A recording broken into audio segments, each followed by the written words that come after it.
Bonjour, c'est Gilles du site boursicoté.com. Voici l'analyse des indices du jour. Donc nous sommes aujourd'hui le vendredi 7 décembre 2012 et je vous propose l'analyse des principaux indices mondiaux. Et nous commençons tout de suite par le DAX 30, donc le DAX qui confirme la sortie de son biseau d'élargissement baissier, puisque nous avons franchi ici cette résistance baissière en rouge, portée par le support court terme ici de la tendance qui provoque une chute, une hausse généralisée sur les marchés actions européens. Au niveau des indicateurs, nous avons une phase où le DAX commence à être en surachat, puisque le stochastique lui est déjà en surachat. Le RSI commence à y rentrer, on est à 69,43, donc on est à la limite de la zone de surachat pour le RSI. Le MACD commence à donner signe de faiblesse, on a une bonne orientation du point de vue des volumes avec une volatilité en baisse, ce qui est caractéristique des tendances haussières. Alors, au niveau du DAX, donc on est clairement sur un franchissement d'une zone de point haut, un peu comme sur tous les marchés. Nous avons ici une zone de point haut à 7516 qui est, voyez, qui était précédemment une résistance sur cette phase de cotation avant la baisse ici connue en 2011. On est déjà de retour donc sur cette zone. La zone est en phase de franchissement, devrait correspondre à une zone de résistance majeure, mais dans la configuration haussière et surachetée que nous connaissons actuellement, le DAX devrait connaître une phase de retracement ici avant de tenter un franchissement direct de cette zone. Donc ici, compte tenu de la configuration surachetée du DAX, on devrait avoir ici une petite phase de retracement. Donc si cette phase se mettait en route, eh bien on aurait un objectif ici aux alentours des 7380, 7400 points. Et si nous traçons le retracement de Fibonacci donc sur cette phase, alors ceci tiendra tant que la zone ici des 7554 sera une zone de point haut. Cette zone a été marquée donc hier. Eh bien nous avons, vous voyez, un premier objectif ici à 7412 qui est le retracement des 23,6% de Fibonacci, une cassure de cette zone, donc ici première phase de consolidation directe possible. On aurait bien sûr une cassure de ce support, mais vu que c'est une tendance court terme, ici c'est tout à fait possible. Donc premier objectif ici 7412, donc on a ici une zone d'objectif direct, et puis en cas de consolidation plus marquée, on pourrait revenir ici chercher le retracement des 7323,8, donc qui correspond à 38,2%, qui correspondrait certainement à un contact avec la moyenne mobile 20 exponentielle. Donc on pourrait ici trouver un point d'entrée pour jouer la continuité du signal haussier. Je rappelle que sur une vue un peu plus éloignée, nous avons ici une belle phase de hausse dynamique sur le DAX, phase de consolidation qui est à peine venue tester ici le 23,6, on a eu un point bas sur 6950, mais qui n'est pas venu ici retracer les 38,2% de Fibonacci. Donc sur la tendance moyen long terme, on est quand même sur une grosse dynamique haussière. Donc il est tout à fait plausible dans une phase de continuité moyen long terme que la hausse ici continue sur cette même dynamique, puisqu'en fait ce biseau d'élargissement ne correspond qu'à une phase de consolidation. Donc pour synthétiser, donc le DAX toujours sur une phase haussière d'un point de vue moyen terme, mais suracheté d'un point de vue court terme. Donc une phase de consolidation court terme est à prévoir dans les prochains jours sur le DAX. Sur le FTSE, donc l'indice anglais, les choses sont beaucoup moins claires, puisqu'avec le même biseau d'élargissement que nous retrouvons là, qui est d'ailleurs un peu plus régulier que ce que nous avons sur le DAX, eh bien la phase haussière qui est actuellement en cours ne nous amène que sur la zone ici de la résistance. Si nous élargissons un petit peu le graphe, voilà, nous avons ici cette phase de hausse qui n'a pas la même dynamique que celle que nous avons sur le DAX, avec ici une phase de retracement donc sur ce biseau d'élargissement.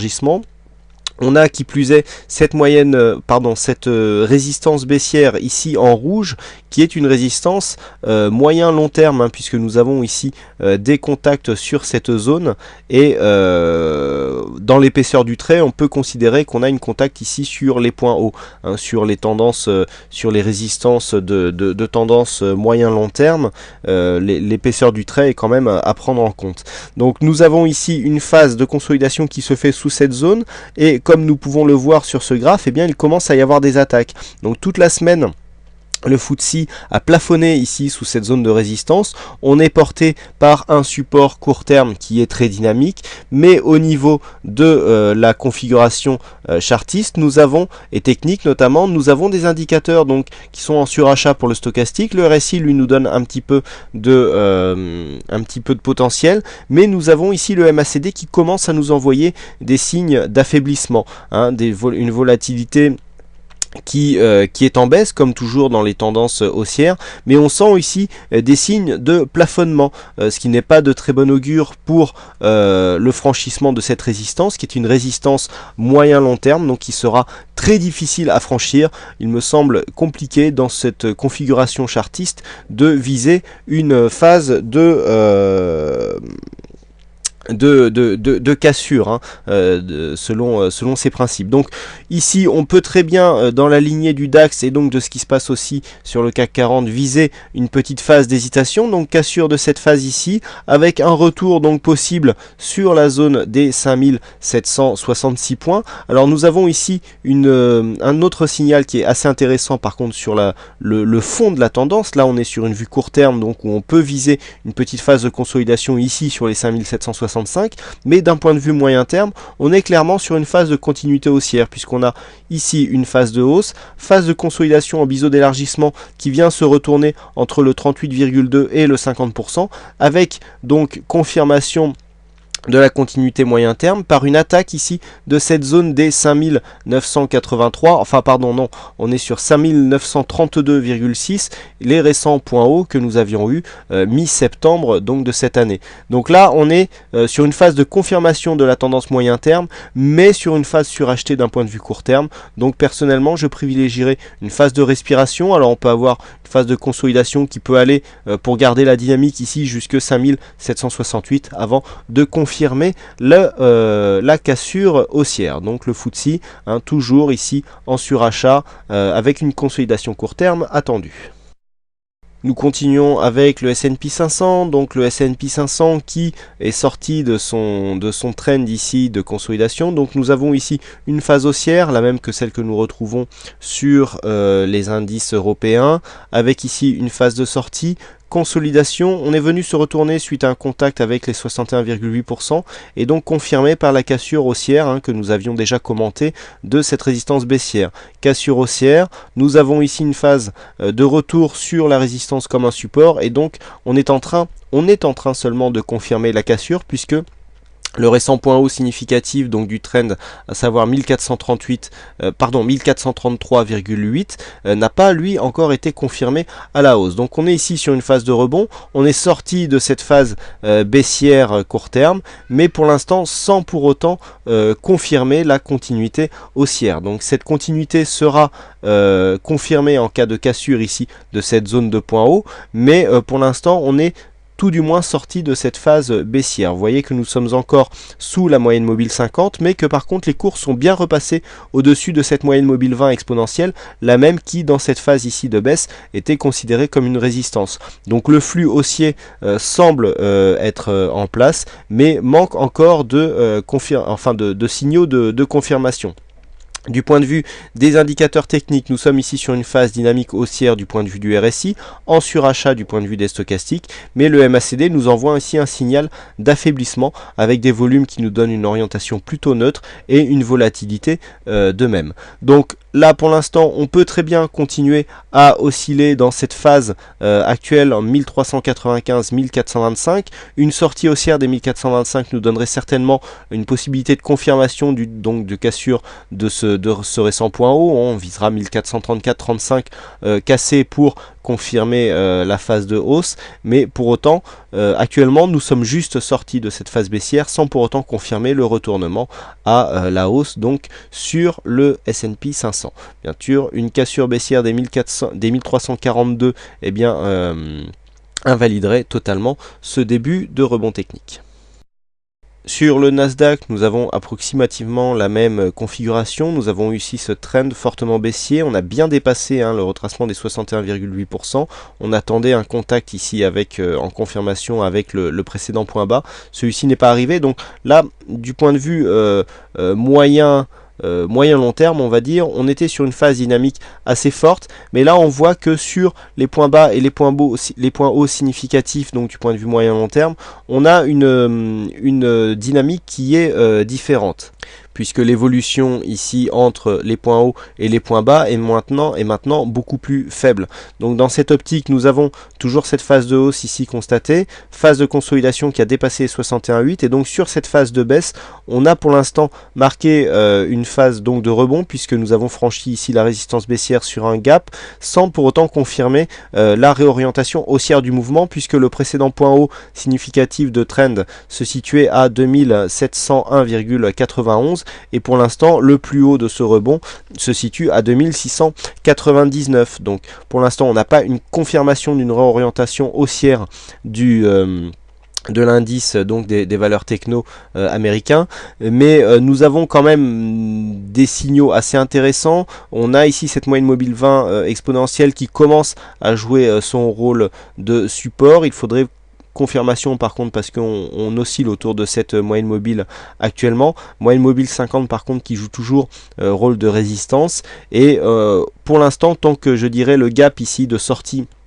n'est pas comblé, donc tant qu'on n'a pas comblé ici 2603, 2614, eh bien on est plutôt sur un flux plutôt haussier d'un point de vue court terme. Au niveau des indicateurs, on est un peu comme le S&P 500 en dynamique haussière sur le RSI, suracheté au niveau du stochastique qui est en train de lancer un signal de consolidation qui serait donc une suite en fait du signal que nous avons eu sur le MACD, donc une phase de consolidation ici qui ne dépasserait pas la zone du gap, eh bien, ne viendrait pas invalider la dynamique haussière qui vient de se mettre en place. Par contre, si nous venions combler ce gap, eh bien, on aurait une sortie. Il faudrait voir ça comme une sortie de ce trend baissier, mais au profit d'une tendance plutôt horizontale, auquel cas on pourrait osciller entre 2006 et 2700 points pendant quelques instants.